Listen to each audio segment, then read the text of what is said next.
Caríssimos alunos, tudo bem com vocês? Seguinte, continuando as nossas propostas de redação aí, hoje vamos falar sobre mais um gênero redacional dos vestibulares, que é o gênero epistolar, ou a famosa carta, como vocês já devem ter percebido aí pela nossa imagem, tá?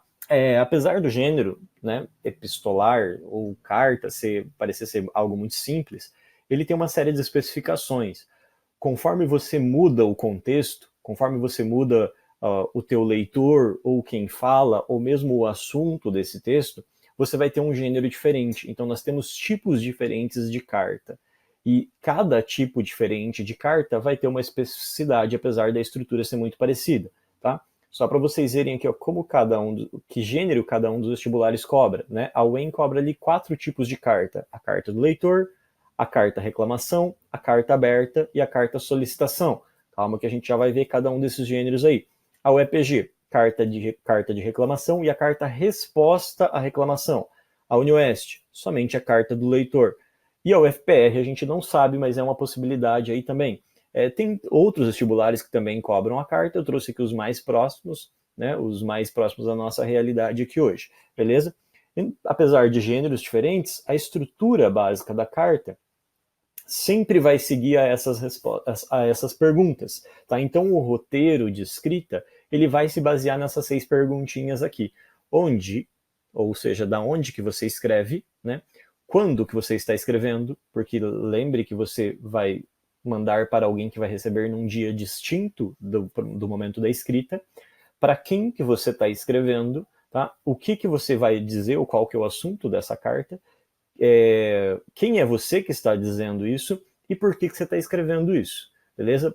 Qual que é a função da tua escrita e de você se deparar ali na frente de um papel e de uma caneta para a sua vida para escrever alguma coisa para alguém, tá? Por que você está fazendo essa escrita aí, beleza? Então vamos já começar aqui pelo exemplo. Aqui a gente tem uma carta do leitor, tá? E ali na primeira linha a gente já tem aqui, ó, as 2 primeiras perguntas, o onde e o quando. Cascavel, 23 de março de 2017. Daí ali vai um pontinho no final, tá? Como que eu vou saber o que eu coloco na minha carta? Caraca, é óbvio. Aonde que você está escrevendo? É isso que você vai colocar. Então, você está fazendo a tua prova lá em Curitiba, você vai colocar Curitiba. E a data? É a data que você estiver realizando a prova, tá? A não ser que a proposta te dê algo diferente. Vamos supor que a proposta colocou lá uma máscara social e disse que você é um aluno intercambista em um outro país e está mandando uma carta para sua mãe no Brasil, que está no Brasil, falando sobre a realidade do coronavírus lá nesse país em que você está. Então você vai seguir aquilo que a proposta te deu, né? Se ela deixou livre, você pode colocar lá Amsterdã, Londres, né? Sei lá onde, né? Se ela falou, você é um aluno intercambista em Paris, aí você vai colocar Paris, tá? É só ser um pouquinho esperto ali. Para quem que você vai mandar? Isso aqui vai depender do gênero. Aqui, como é uma carta do leitor, você está mandando para o editor da revista. Por que para o editor da revista? Porque a carta do leitor é aquela carta que você leu um artigo da revista, se interessou por aquele assunto e resolveu dialogar com a revista sobre aquele assunto. Tá, professor, mas qual que é a utilidade de eu mandar uma carta para a revista falando sobre o assunto? A revista vai estar cagando para mim. Não, gente, não é assim. As revistas, elas têm uma seção, né, as revistas, os blogs, que é própria de carta do leitor, em que são publicados textos feitos por leitores da revista. Isso dá uma veracidade, isso dá um respaldo para os artigos que são publicados. Porque aí a revista dizendo assim, olha, as pessoas estão lendo os nossos assuntos, se interessando, discutindo. Então isso que a gente está escrevendo aqui gera debate, gera questionamentos. Então olha a importância da nossa revista. Então eles mantêm essa seção de cartas do leitor. Tá?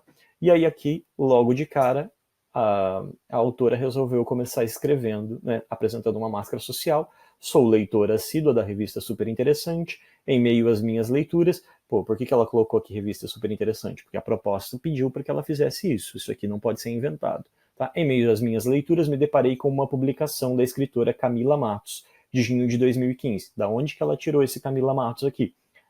Estava lá na proposta, então você tinha que ler o texto da Camila Matos, publicado na revista Super Interessante, e mandar uma carta do leitor conversando com esse texto. Tá? Mas se você está conversando com o texto, por que você manda para o editor? Porque quem seleciona se o seu texto será publicado ou não na seção de cartas do leitor é o editor, beleza? A autora não vai ter contato com a sua carta, a autora do artigo, tá? Ou a autora da reportagem. Quem tem contato com isso é somente o editor, beleza? Vamos lá na sequência, mais um exemplo aqui de carta do leitor, tá? Então, aquele mesmo contexto ali, só que esse autor resolveu fazer uma estratégia diferente, que é fazer uma breve contextualização. Com o tempo, as sociedades e suas culturas vêm se transformando e modificando o mundo em que se insere. Então, reparem que ela não entrou no assunto ainda. Por que ela fez isso? Gente, é um texto de 20 a 30 linhas, então você pode aqui contextualizar, é uma estratégia bacana. Depois, obviamente, que você vai apresentar, se a carta do leitor, sobre o que você está falando. Né? A partir dessa dinâmica evolutiva, o conceito de obesidade, por exemplo, antes era tratado como sinônimo de saúde e poder aquisitivo. Porém, com a difusão de informações, percebemos hoje que a realidade não é essa, assim como foi abordado no texto de Roseli Chieri, intitulado Consumo Alimentar no Brasil e o Desafio da Alimentação Saudável, publicado na revista Saúde. Então, aqui o artigo, a carta, deveria ser mandada para a revista Saúde, porque é onde foi publicado o artigo da Roseli Chieri. Tá? Então, aqui vai ter uma estratégia na carta do eu-tu, porque é sempre um diálogo que se estabelece com o interlocutor. Quem é esse tu? Primeiro, o editor. Segundo, o texto da autora. Então, olha lá. Como leitora assídua, caros editores, não esquecer que o vocativo sempre isolado por vírgulas, tá? Reconheço o importante papel que matérias como essa qual? A da Roseli, exercem, e com esse texto percebi a indisponibilidade de tempo que temos para nossas refeições, informação muito bem abordada pela autora. Então, olha só, eu estou dialogando com o editor sobre o texto da autora. Então, você tem aqui basicamente um eu tu ele, né? Porque é eu falando sobre, conversando com você, falando sobre um terceiro aspecto, sobre uma terceira pessoa discursiva, que aqui no caso é o próprio texto, o próprio artigo da Roseli, beleza?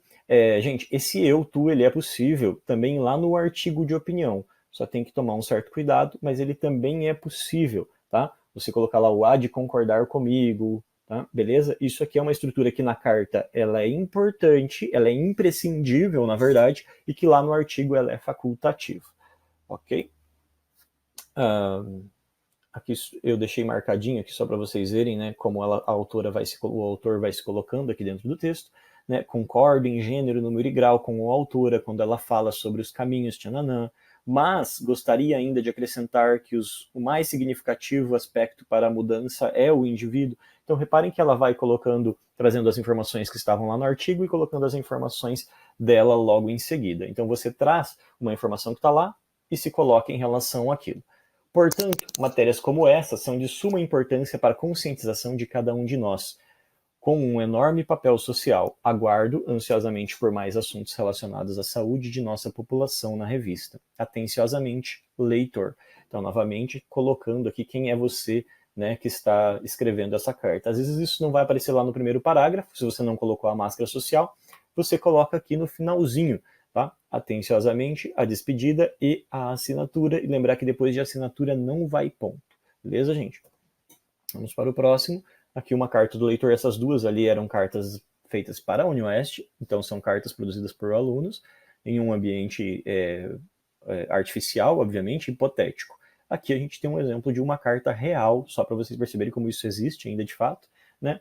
Rio de Janeiro, 15 de setembro de 2012. Olá, pessoal da revista Team Feminina. Então, olha só, é uma leitora, de fato, de uma revista, de fato. Meu nome é Gisele e tenho 14 anos. Adorei a matéria sobre o primeiro beijo e gostaria de sugerir uma nova matéria sobre o namoro na adolescência. Sou fã da revista, compro todo mês, né? Então, reparem, os recursos gráficos aqui, como ponto de exclamação, são permitidos, né? É uma linguagem mais liberal também. Além dessas matérias importantes, na adolescência adoro a seção de modas e acessórios. Já pensaram em ter um espaço para reciclagem de artigos de moda? Tenho feito algumas adaptações nas roupas e acessórios que tenho no guarda-roupa e tem sido um sucesso com a galera. Abraços e até a próxima. E daí o nome dela, obviamente que lá na carta do leitor, na proposta de vestibular, você não vai colocar o seu nome. A UniOeste pede que assine normalmente como João ou Maria. Se não pediu João ou Maria, você vai assinar como leitor ou deixar sem assinatura, mas quem manda aqui é sempre a proposta. Aqui uma carta reclamação. Reparem que a estrutura aqui é a mesma, tá? É a mesma estrutura, Cascavel, 3 de maio de 2018, prezado gerente do Cine Arcoplex. Na última quarta-feira, eu e meus amigos fomos assistir ao último filme dos Vingadores e fiquei profundamente decepcionado com o estabelecimento gerenciado pelo senhor. Além do altíssimo preço da entrada, a estrutura do cinema deixa muito a desejar. Então eu fiz a minha reclamação, agora eu vou fazer o detalhamento, mas reparem que o diálogo com o interlocutor, ele sempre tem que aparecer e tem que ser retomado em todos os parágrafos do seu texto, seja por meio do vocativo ou seja por meio de uma referência, como colocado aqui, ó, estabelecimento gerenciado pelo senhor. Tá? Acho um absurdo vocês se aproveitarem da falta de concorrência para abusar dos preços, pois o serviço que oferecem é péssimo. As atendentes foram mal educadas, a qualidade do som em alguns momentos era muito ruim e o ar-condicionado não estava gelando o suficiente. Por isso, senhor, desculpa o erro ali, gente, isso aqui é um texto produzido por aluno, tá?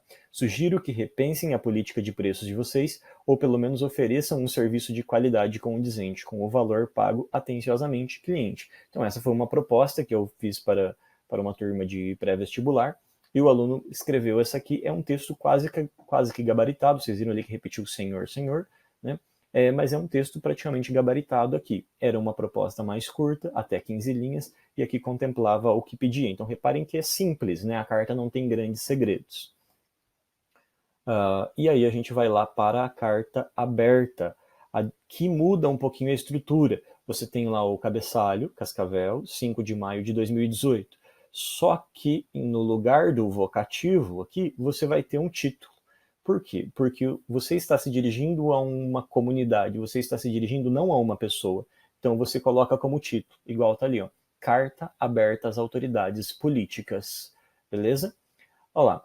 Sou representante de um grupo comunitário voltado a estudar os problemas de nossa sociedade e, em nome de todos os cascavelenses, gostaria de pedir providências quanto à precariedade do trânsito de nosso município, com muitos congestionamentos e acidentes. Acreditamos, caros senhores, reparem que o resto da carta, gente, a estrutura vai ser a mesma, tá? A retomada do vocativo, tá? Fazer um parágrafo introdutório, depois a explicação, né? Acreditamos, caros senhores, que a grande quantidade de veículos em circulação e a precariedade das vias e do transporte público sejam os grandes vilões da questão. Por isso, é de extrema urgência uma profunda melhora no transporte público, com mais ônibus nos horários de pico e preços mais acessíveis. Tal atitude funcionaria como uma alternativa viável para o cidadão se deslocar, amenizando assim o problema. Aguardamos uma resposta para esse problema que afeta diariamente toda a sociedade. Atenciosamente, cidadão. Reparem que é muito próximo a carta reclamação, reparem que é muito próximo a carta solicitação. A diferença estará nos detalhes. Então, se eu logo no início aqui estivesse colocando, né, uma questão apenas reclamando e escrevendo para uma pessoa específica, e lá no finalzinho eu fosse pedir uma alternativa, eu estaria falando de uma carta reclamação. Se no começo do texto eu coloco a reclamação de forma breve e já coloco a solicitação como foco, eu estaria falando de uma solicitação. Tá? E aqui é uma carta aberta, porque você está se dirigindo a um público geral, que repense essas atitudes. E aqui foi assinado como cidadão, entretanto, a carta aberta ela pode partir, às vezes, de um coletivo. Então, pode ser uma carta aberta escrita por exemplo, pelo Diretório Central de Estudantes de uma universidade. Pode ser uma carta aberta escrita por uma ONG, tá? E aí a assinatura ele vai variar de acordo com o que a proposta estiver pedindo para você. Beleza, gente? Então, por hoje é isso. Na próxima aula continuamos aí com mais alguns gêneros. Não deixem de escrever, não deixem de tirar suas dúvidas, de perguntar. E até a próxima.